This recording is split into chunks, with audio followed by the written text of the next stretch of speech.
Thokozani bantwana bethongweni umkhulumakhosela lo ingwemabalabala. Umakhosi uhlophe okhuluma nani ishoba lezitha all the way from Durban KZN. Siyaqhubeka ke ngenza kwethu siyayibuka izinto ezenzakalayo ngaphandle siphendule ngazo sikhulume imfihlo zezigodlo nezinto ezibalekile ngokosiko lo muntu omnyama okuthintana nemvelaphi yakhe nokwelapheka kwakhe. Namhlanje nganza kwethu ngizocela ukukhuluma ngokuphuphuma kwezisu. Kaningi ke ngibona ke imhlola nemkhuba yenziwa ngaphandle. Eminye ke nje ngiyibona kakhulu kwabanye ngiyibona kuyizinyanga ezidumile zenza izinto esingakazi sizizwe before. Kodwa ke ngokwesiko lwesigodlo kanza kwethu zimbili izinto. Kukhona isiko masikuba khona isiko lesigodlo. Isiko into esiyenzayo as a family ukuthi kahlophe sikholelwa ukuthi umsamo wala ekhaya ukuze kukhulunywe nawo kwenziwa u1 no2 no3 ukuze kulanda umuntu ongasekho kwenziwa ukuthi makubika umuzi kwenziwa ukuthi makuzalwa ingane kwenziwa ukuthi makuzofakwa ingane esibongweni kwenziwa ukuthi. Lokho kuyisiko elingasilona lesigodlo, kuyisiko lasekhaya. Mase kuba khona ke izinto eziphethelene nesigodlo. Isigodlo umsebenzi waso ukuzolapha nokuzoxhumanisa abantu abangasekho nabaphilayo.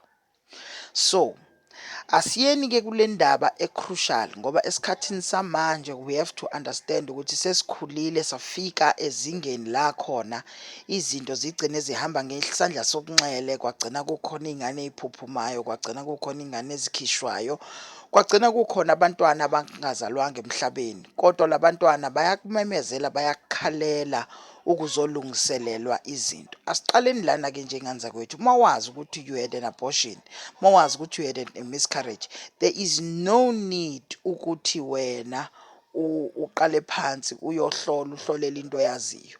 So iya straight nje kumelaphi umtshela ukuthi unenkinga yokuthi wakhipha umntwana, unenkinga yokuthi kwaswele kumntwana esiswini sakho, uyafisa ukuthi umlungisele. Asiyekeni ukufuna ukucomplicate izinto ngezinto engeke zisize nezingeke zisincedise ngalutho.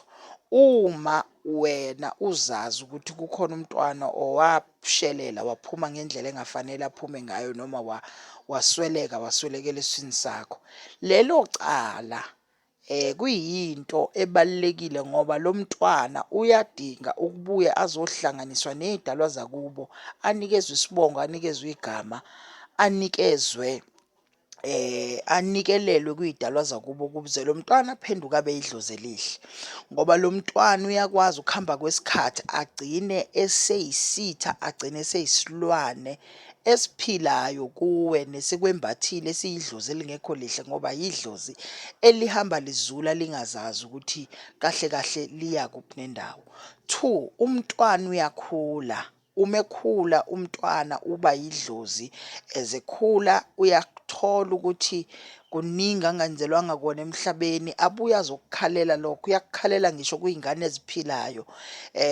Sizokhuluma even umntwana oswelekile makode ezalwa newele, kumase kuba khona iwele elishonayo, leli wele elishonayo like limembathe lo munye osindile waphila. Mase lo mntwana agcine sewumntwana ohluphayo kuze kuba ngathi umntwana onabantu abadala, kanti hhayi ngoba enabantu abadala umbathwe isimo sethongo aphuma nalo esiswini laphenduka laba yidlozi lakhe. Nawu-ke izingane zakwethu, asiqaleni la. Musani ukuhlambulula abantwana abangasekho kogobela. Ayikho into engenziwa inyanga esigodlweni sakho ezoxhumanisa wena nomntwana wakho. Umntwana wakho uxhunyaniswa wena nezidalwa zakhe. Umsebenzi kagobela ukukunikeza igobongo lalo mntwana ozoligeza ngalo, elinenyongo yenkukhu ozogeza ngalo, ulimise ngekhathi umenzela iladi. Iladi awulenzeli emfuleni ngoba usuke uyomhlanganisa nezidalwa zasekhaya. Ngisho abe kuthiwa umsamu wena ngokwakho uthi awukho ekhaya, umsamu noma ungekho kodwa izidalwa zisuke zikhona. So mawuhlanganisa lo mntwana mhlanganisele endaweni yasekhaya. Ngisho ave kuthiwa ekhaya abayakholwa, abakholelwa kwizinto zesiZulu. Akusho lokho futhi akukunikezi ilungelo lokuthi uhambe uyowenza iladi lomntwana ongasekho endaweni yasenyangeni. Gadeni kakhulu leyo nto, yumkhuba omubi, yumkhuba ongeke unisize ngalutho. Ngoba into eyenzakalayo kulesi sikhathi samanje, ziningi iy'thwalo ezikhona ezahlukahlukene, ekuyiy'thwalo ezimbi, okuyiy'thwalo eziphikisana nemvelaphi noma nesiqu sedlozi elikwembethe noma idlozi lasekhaya. Uma lo mntwana umthatha uyomhlanganisa ney'dalwa, uzibiza kanjani iy'dalwa zakhe esigodlweni somunye umuntu mase uthi hlangana sibanibani, ngiyakunikeza igama, ngiyethi igama, ngiyakugqokisa, nakhu ukudla kwakho, uhambe uyohlangana ney'dalwa zakini, kodwa futhi lo mntwana umenzela ngaphandle kwasegcekeni lasekhaya. Kunezinto eziyisiko ezibalulekile ukuthi zenzelwe egcekeni, zingenzelwa ehlane, kodwa zenzelwe egcekeni, ngoba lezi zinto zumsuka wedlozi lakho. Ziyizinto lezi ezibalulekile nezinto eziyima-fundamentals uma sikhuluma ngokuphiliswa komuntu ey'ntweni ezejulile zomhlaba. If ingane isiswelekile, uyakugobela, uyakwinyanga, uyosho ukuthi nginomntwana owasweleka ngendlela eyi-1 no-2 no-3, ngicela ukumhlambulula ngimhlanganise ney'dalwa. Ugobela umsebenzi wakhe, angak-advise with regards to iladi, angaba khona ukuzokumisela iladi ekhaya egcekeni.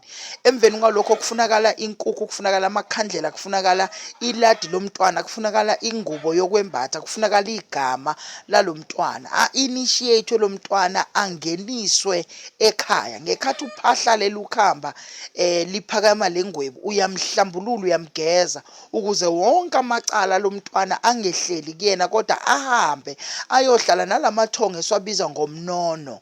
Lamathongo abizwa ngomnono idlozi leli elinganalo icala, idlozi labantwana leli, idlozi ley'ngane esezashona ekhaya, idlozi futhi eliphethwe iy'thunywa zasekhaya.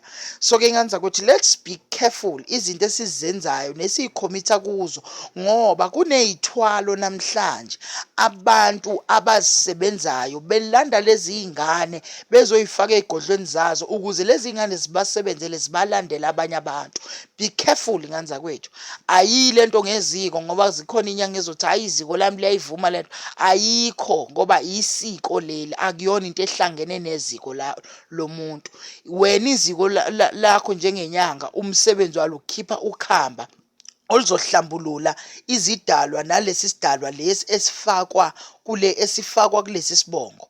Hhayi ukuthi wena uzothi cha, iziko lami liyavuma ukuthi umsamo wami ukwazi ukuthi ukuxhumanise le ngane ney'dalwa zakhe. Ayikho into enjalo ngane zakwethu. Asibeni careful, asibeni wise masenza izinto, sibuze, singavedane sigxumekele ukwenza izinto. uNkulunkulu anibusise, anithwale ngamandla akhe, nedlozi linembathe. Siyakhuleka emakhosini amakhulu.